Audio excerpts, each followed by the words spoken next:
ആത്മാവിന്റെ ഫലങ്ങളിലെ 4-ാം ഫലമായ ക്ഷമയെ പറ്റിയാണ് നാം ഇന്ന് ഗ്രഹിക്കാനായി പോകുന്നത്. അവസാന കാലത്ത് സമ്മർദ്ദങ്ങൾ ഏറി വരികയാണ്. മനുഷ്യർ സ്വസ്നേഹികളും ഒരു കാര്യത്തോടും യോജിക്കാത്തവരും ആത്മനിയന്ത്രണം ഇല്ലാത്തവരുമായ ആളുകളെ കൊണ്ട് നമുക്ക് ചുറ്റുമുള്ള ലോകം നിറഞ്ഞിരിക്കുകയാണ്. ഇങ്ങനെയുള്ള ആളുകൾ എളുപ്പം ക്ഷമ നശിക്കുന്നവരായിരിക്കും. വെല്ലുവിളി നിറഞ്ഞ സാഹചര്യങ്ങളിൽ പോലും കോപിക്കാനും മറ്റുള്ളവരുടെ സഹിഷ്ണുതയും ക്ഷമയും കാണിക്കാത്തതായും ഉൾപ്പെടുന്നു. സഹിഷ്ണുത എന്ന വാക്കിന് ഗ്രീക്കിൽ മക്രോതുമിയ എന്നാണ് പറയപ്പെടുന്നത്. ഈ വാക്കിന്റെ അർത്ഥം ക്ഷമ എന്നും സഹിഷ്ണുത എന്നും സ്ഥിരതയെന്നും സ്ഥിരോത്സാഹമെന്നും ദീർഘക്ഷമയെന്നും തെറ്റുകൾക്ക് പ്രതികാരം ചെയ്യുന്നതിൽ മന്ദത എന്നും തുടങ്ങിയ വാക്കുകളാൽ ഇവയെ വിവർത്തനം ചെയ്യപ്പെടുന്നു. എഫേസർ 4-ാം അധ്യായം 1 മുതൽ 2 വരെയുള്ള വാക്യത്തിൽ ക്ഷമയെ കുറിച്ച് പറയപ്പെടുന്നത് ഇങ്ങനെയാണ്: തികച്ചും താഴ്മയും സൗമ്യതയും ഉള്ളവരായിരിക്കുക, സഹിഷ്ണുത പുലർത്തുക, പരസ്പരം സ്നേഹത്തിൽ സഹിക്കുക. ഈ വാക്യങ്ങൾ നമ്മുടെ ജീവിതത്തിൽ വളരെയധികം പ്രോത്സാഹനം നൽകുന്നു.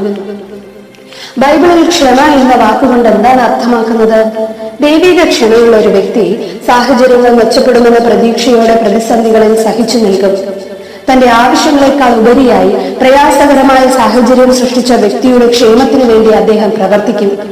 സ്നേഹത്തിൽ നിന്ന് ഉദിക്കുന്ന അനേകം നല്ല ഗുണങ്ങളിൽ ഒന്നാമതായി ബൈബിളിൽ ക്ഷമയെ പട്ടികപ്പെടുത്തിയിരിക്കുന്നതിൽ അതിശയിക്കാനില്ല. ദൈവത്തിന്റെ വചനം ദൈവാത്മാവിന്റെ ഫലത്തിന്റെ ഒരു ഘടകമായി ക്ഷമയെ ഉൾപ്പെടുത്തുന്നുണ്ട്. ക്ഷമ എന്ന ഗുണം വളർത്തിയെടുക്കാൻ പരിശുദ്ധാത്മാവിന്റെ സഹായത്തിനായി നമ്മൾ എപ്പോഴും പ്രാർത്ഥിക്കണം. മറ്റുള്ളവരോടുള്ള ഇടപെടലുകളിൽ എപ്പോഴും ക്ഷമയുള്ളവരായിരിക്കാനും നമ്മൾ കഠിന ശ്രമം ചെയ്യണം. അങ്ങനെയാകുമ്പോൾ ക്ഷമ എന്ന ഗുണം നമ്മുടെ ഹൃദയത്തിൽ വളർന്നു വരും. എന്നാൽ നമ്മുടെ വ്യക്തിത്വത്തിന്റെ അവിഭാജ്യ ഘടകമായി ക്ഷമ നിലനിൽക്കണമെങ്കിൽ നമ്മുടെ ഭാഗത്ത് കൂടുതൽ ശ്രമം ആവശ്യമാണ്. യേശുവിന്റെ പൂർണ്ണതയുള്ള മാതൃക പഠിപ്പിക്കുകയും അത് അനുകരിക്കുകയും ചെയ്തുകൊണ്ട് നമുക്ക് ക്ഷമ വളർത്തിയെടുക്കാം. യേശുവിന്റെ മാതൃക പിൻപറ്റുകയാണെങ്കിൽ നമുക്ക് ചുറ്റും എന്ത് പ്രകോപനം ഉണ്ടായാലും ഒരിക്കലും നമ്മുടെ ക്ഷമ നശിക്കുകയില്ല. ദൈവത്തിന്റെ പുതിയ ലോകം വരുന്നത് കാണാൻ ആകാംക്ഷയുള്ളവരാണെങ്കിലും നമ്മൾ മാറ്റം വരുത്താനായി ദൈവം ക്ഷമയോടെ കാത്തിരിക്കുന്നതിനെ കുറിച്ച് ധ്യാനിക്കുമ്പോൾ നമ്മൾ കൂടുതൽ ക്ഷമയുള്ളവരാകാൻ പഠിക്കും. ക്ഷമ ആവശ്യമായിരിക്കുന്ന ചില സാഹചര്യങ്ങൾ ഏതൊക്കെയാണ്? ഓരോ ദിവസവും ക്ഷമ പരിശോധിക്കപ്പെടുന്ന പല സാഹചര്യങ്ങൾ നമ്മുടെ ജീവിതത്തിലുണ്ട്. ഉദാഹരണത്തിന്, നിങ്ങൾക്ക് വളരെ പ്രധാനപ്പെട്ട ഒരു കാര്യം പറയാനുണ്ടെന്നിരിക്കട്ടെ. അപ്പോൾ മറ്റുള്ളവർ സംസാരിക്കുന്നതിന്റെ ഇടയ്ക്ക് കയറി സംസാരിക്കാൻ നമ്മൾ തുനിഞ്ഞേക്കാം. അത് ഒഴിവാക്കുന്നതിന് ക്ഷമ ആവശ്യമാണ്.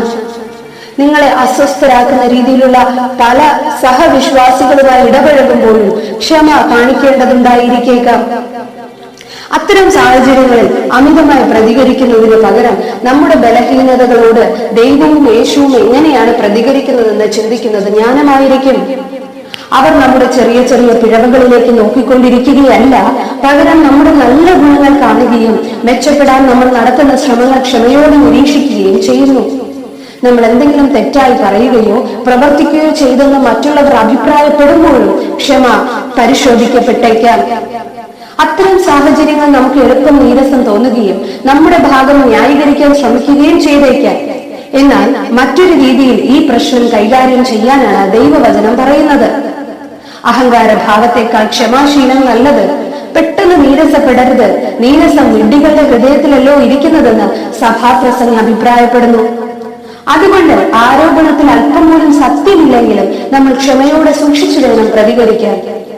ആളുകൾ തനിക്കെതിരെ യാതൊരു അടിസ്ഥാനവുമില്ലാത്ത ആരോപണങ്ങൾ ഉന്നയിച്ചപ്പോഴും യേശു അതാണ് ചെയ്തത്. ചിലപ്പോൾ കുട്ടികൾ തെറ്റായ ചില മനോഭാവങ്ങളും ആഗ്രഹങ്ങളും ചായ്വുകളും കാണിച്ചേക്കാം. അത്തരം സാഹചര്യങ്ങൾ കൈകാര്യം ചെയ്യുമ്പോൾ മാതാപിതാക്കൾ ക്ഷമ കാണിക്കണം. ക്ഷമ കാണിക്കുന്ന കാര്യത്തിൽ ദൈവമാണ് നമുക്ക് അനുകരിക്കാൻ കഴിയുന്ന ഏറ്റവും നല്ല മാതൃക. ദൈവം അങ്ങേയറ്റം ക്ഷമ കാണിച്ച പല സന്ദർഭങ്ങളും നമുക്ക് ബൈബിളിൽ കാണാം. ഉദാഹരണത്തിന്, സൊദോം നശിപ്പിക്കാനുള്ള ദൈവത്തിന്റെ തീരുമാനത്തെ അബ്രഹാം ചോദ്യം ചെയ്തപ്പോൾ ദൈവം എങ്ങനെയാണ് പ്രതികരിച്ചത്? ഒന്നാമത്, അബ്രഹാം സംസാരിച്ചപ്പോൾ ദൈവം ഇടയ്ക്ക് കയറിയില്ല. പകരം അബ്രഹാമിന്റെ ഓരോ ചോദ്യത്തിനും അദ്ദേഹത്തിന്റെ ഉത്കണ്ഠകൾക്കും ദൈവം ക്ഷമയോടെ ചെവി കൊടുത്തു. പിന്നെ അബ്രഹാം തന്റെ ഉത്കണ്ഠകൾ ആവർത്തിച്ചപ്പോഴും ദൈവം അതെല്ലാം ശ്രദ്ധയോടെ കേട്ടു. 10 നീതിമാന്മാരെങ്കിലും സൊദോമിലുണ്ടെങ്കിൽ ആ നഗരം നശിപ്പിക്കില്ലെന്ന് അബ്രഹാമിന് ദൈവം ഉറപ്പു കൊടുക്കുകയും ചെയ്തു. അമിതമായി പ്രതികരിക്കാതെ ക്ഷമയോടെ ശ്രദ്ധിക്കുന്നതിന്റെ എത്ര നല്ല മാതൃകയാണത്. അത് മത്തായി സുവിശേഷം 18-ാം അധ്യായം 20 മുതൽ 35 വരെയുള്ള വാക്യങ്ങളിൽ യേശു തന്റെ ശിഷ്യന്മാരോട് ക്ഷമയെ പറ്റിയിട്ടുള്ള നല്ലൊരു ഉപമയെ വെളിപ്പെടുത്തിയിരിക്കുകയാണ്. 2-3 പേർ എന്റെ നാമത്തിൽ കൂടി വരുന്നിടത്തൊക്കെയും ഞാൻ അവരുടെ നടുവിലുണ്ട് എന്ന് ഞാൻ നിങ്ങളോട് പറയുന്നു. അപ്പോൾ പത്രോസ് അവന്റെ അടുക്കൽ വന്ന്, കർത്താവേ, സഹോദരൻ എത്ര വട്ടം എനിക്കായി പാപം ചെയ്താൽ ഞാൻ ക്ഷമിക്കണം? 7 വട്ടം മതിയോ എന്ന് ചോദിച്ചു. യേശു അവനോട്, 7 വട്ടമല്ല, 70 വട്ടം എന്ന് ഞാൻ നിന്നോട് പറയുന്നു എന്ന് പറഞ്ഞു. സ്വർഗരാജ്യം തന്റെ ദാസന്മാരുമായി കണക്ക് തീർപ്പാൻ ഭാവിക്കുന്ന ഒരു രാജാവിനോട് സദൃശ്യം. അവൻ കണക്ക് നോക്കി തുടങ്ങിയപ്പോൾ 10,000 താലന്ത് കടംപെട്ട ഒരുവനെ അവന്റെ അടുക്കൽ കൊണ്ടുവന്നു. അവന് വീട്ടുവാൻ വകയില്ലാത്തതിനാൽ അവന്റെ യജമാനൻ അവനെയും ഭാര്യയെയും മക്കളെയും അവനുള്ളതൊക്കെയും വിറ്റ് കടം തീർപ്പാൻ കൽപ്പിച്ചു. അതുകൊണ്ട് ആ ദാസൻ വീണ് അവനെ നമസ്കരിച്ചു. യജമാനനെ, എന്നോട് ക്ഷമ തോന്നണമേ, ഞാൻ സകലവും തന്നു തീർക്കാമെന്ന് പറഞ്ഞു. അപ്പോൾ ആ ദാസന്റെ യജമാനൻ മനസ്സലിഞ്ഞ് അവനെ വിട്ടയച്ച് കടവും ഇളച്ചു കൊടുത്തു. ആ ദാസൻ പോകുമ്പോൾ തനിക്ക് 100 വെള്ളിക്കാശ് കടംപെട്ട ഒരു കൂട്ടുദാസനെ കണ്ട് തൊണ്ടയ്ക്ക് പിടിച്ച് ഞെക്കി, നിന്റെ കടം തീർക്കുക എന്ന് പറഞ്ഞു. അവന്റെ കൂട്ടുദാസൻ നിലത്ത് വീണ് എന്നോട് ക്ഷമ തോന്നണമേ, ഞാൻ തന്നു തീർക്കാമെന്ന് അവനോട് അപേക്ഷിച്ചു. എന്നാൽ അവൻ മനസ്സില്ലാതെ ഉടനെ ചെന്ന് കടം വീട്ടുവോളം അവനെ ആ തടവിലാക്കി വെച്ചു. ഈ സംഭവിച്ചത് അവന്റെ കൂട്ടുദാസന്മാർ കണ്ടിട്ട് വളരെ ദുഃഖിച്ച് ചെന്ന് സംഭവിച്ചതൊക്കെയും യജമാനനെ ബോധിപ്പിച്ചു.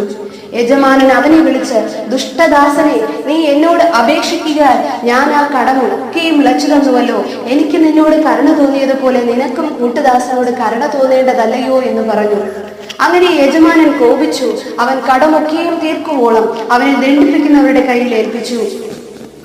വചനം ഇങ്ങനെ വ്യക്തമായി പറയുന്നു, നിങ്ങൾ ഓരോരുത്തൻ സഹോദരനോട് ഹൃദയപൂർവം ക്ഷമിക്കാഞ്ഞാൽ സ്വർഗസ്ഥനായ എന്റെ പിതാവ് അങ്ങനെ തന്നെ നിങ്ങളോടും ചെയ്യുമെന്ന് യേശു ഉപമകളിലൂടെ വളരെ വ്യക്തമായി ക്ഷമയെക്കുറിച്ച് പ്രസ്താവിക്കുന്നു. അതേപോലെ മത്തായി സുവിശേഷം 6-ാം അധ്യായം 12-ാം വാക്യം, 14-ാം വാക്യം, 15-ാം വാക്യങ്ങളിലൊക്കെയും നാം മനുഷ്യരോട് ക്ഷമിക്കാൻ തയ്യാറായാൽ പിതാവായ ദൈവം നമ്മോട് ക്ഷമിക്കുമെന്ന് വ്യക്തമായി എഴുതപ്പെട്ടിരിക്കുന്നു.